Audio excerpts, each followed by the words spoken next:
அனிதாவுக்கு ரொம்ப நாளா பீரியட்ஸ் வரலன்னு சொல்லிட்டு டாக்டர் கிட்ட செக் பண்றதுக்காகவே போயிருந்திருப்பா. பார்த்தா அவ பிரெக்னென்ட் ஆகிற விஷயத்தையுமே சொல்றாங்க. அனிதா ஒரு பார்ட்டிக்குமே போயிருந்திருப்பா. அப்பதான் குடிச்சிட்டு மட்டும் இருந்திருப்பா. அங்கதான் ஏதாச்சும் நடந்திருக்கணும்னு சொல்லிட்டு அவளுமே அவ ஃப்ரெண்ட் கிட்ட பேசிட்டு இருந்திருப்பா. அனிதாவும் அந்த குழந்தைய எப்படியாச்சும் யாருக்கும் தெரியாம அபார்ஷன் பண்ணணும்னு சொல்லி ட்ரை பண்ணிட்டு இருந்திருப்பா. அதுக்குள்ள பார்த்தா கோவிட்னால லாக்டவுன் போட்டுட்டாங்க. இப்ப என்ன பண்றதுன்னு தெரியாம அனிதாவுமே பதறி போயிட்டு இருப்பா. வீட்டுல இருந்தபடியே அந்த குழந்தைய எப்படியாச்சும் அபார்ஷன் பண்றதுக்காக வீடியோவை பார்த்துட்டு இருந்திருப்பா. அவன் போன் வச்சுட்டு போன கேப்ல அவங்க தங்கச்சி மேல போன் எடுத்திருப்பா. அதனால இப்ப தங்கச்சி கூட சண்டை போட்டுட்டாங்க. அந்த குழந்தைய கலைக்கிறதுக்காக பப்பாளி பழம் சாப்பிடுறது, ஸ்கிப்பிங் குதிக்குதுன்னு சொல்லிட்டு எல்லாத்தையுமே ட்ரை பண்ணி பார்த்திருந்திருப்பா. வயிறும் பெருசாக ஆரம்பிக்குது. என்ன பண்றதுன்னு தெரியாம இப்ப அந்த பார்மசிலே போயிட்டு இருக்க அந்த அண்ணா கிட்ட ஹெல்ப் கேட்டு இருந்திருப்பாங்க. அந்த அண்ணா ஒரு நம்பர் கொடுத்துட்டு அவங்கள போய் பாருங்க அப்படின்றதுமே சொல்லி இருந்திருப்பாரு. அனிதாவும் அந்த ஹாஸ்பிட்டலுமே போய் விசாரிக்கிறா. பார்த்தா அவர் 30,000 காசு கேட்டு இருந்திருப்பாரு. வேற வழி இருக்காதுன்றதால ஃப்ரெண்ட்ஸ் கிட்ட எல்லாம் காசு கேட்டு 20,000 மட்டும் தான் ரெடி பண்ணி இருக்க முடியும். அமௌண்ட் எடுத்து டாக்டர் மீட் பண்றதுக்காக போயிருந்திருப்பா. பார்த்தா அந்த டாக்டர் பேலன்ஸ் அமௌண்ட் 10,000 கொடுத்தா மட்டும் தான் அபார்ஷன் பண்ணுவேன் அப்படின்றதுமே சொல்லிடுறாரு. அனிதா இப்ப அமௌண்ட் ரெடி பண்ணி அந்த ஹாஸ்பிட்டலுமே போறா. பார்த்தா அங்க இருந்து டாக்டர் கோவிட் வந்துச்சு சொல்லிட்டு ஹாஸ்பிட்டல் மூடிட்டு இருப்பாங்க. அனிதா என்ன பண்றது தெரியாம அழுதுட்டு இருந்திருப்பா. அப்பதான் அந்த ஹாஸ்பிட்டல் வேலை பார்க்குற ஒருத்தருமே மீட் பண்றாங்க. அவரும் பேலன்ஸ் அமௌண்ட் 10,000 என்கிட்ட கொடுத்தா நான் மாத்திரை வாங்கி தரேன் அப்படின்றதுமே சொல்லி இருந்திருப்பாரு.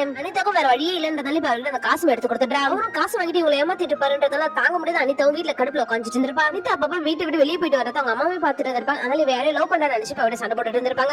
இருந்த கடுப்புல அவங்க அம்மாவை பிடிச்சிட்டு அதனால கடுப்பா அவங்க அம்மாவே பால் போட்டு செம்மையா அடிச்சிட்டு இருப்பாங்க. இப்ப அவங்க அம்மாவும் அனிதாவோட அப்பா கிட்ட அவகிட்ட பேசுங்க, அவ ஏதோ சரியில்லை, அவ யாரையும் லவ் பண்ற நினைக்கிறேன் அப்படின்றதுமே சொல்லிடுறாங்க. பிரெக்னென்ட் இருக்க விஷயத்தை வீட்லயே சொல்ல முடியாம அதை அபார்ஷன் பண்ண முடியாம பயங்கரமா தவிச்சிட்டு இருந்திருப்பான். அவளுமே சூசைட் பண்ணிக்கலாம் சொல்லிட்டு தூக்க மாட்டேங்கிறான்.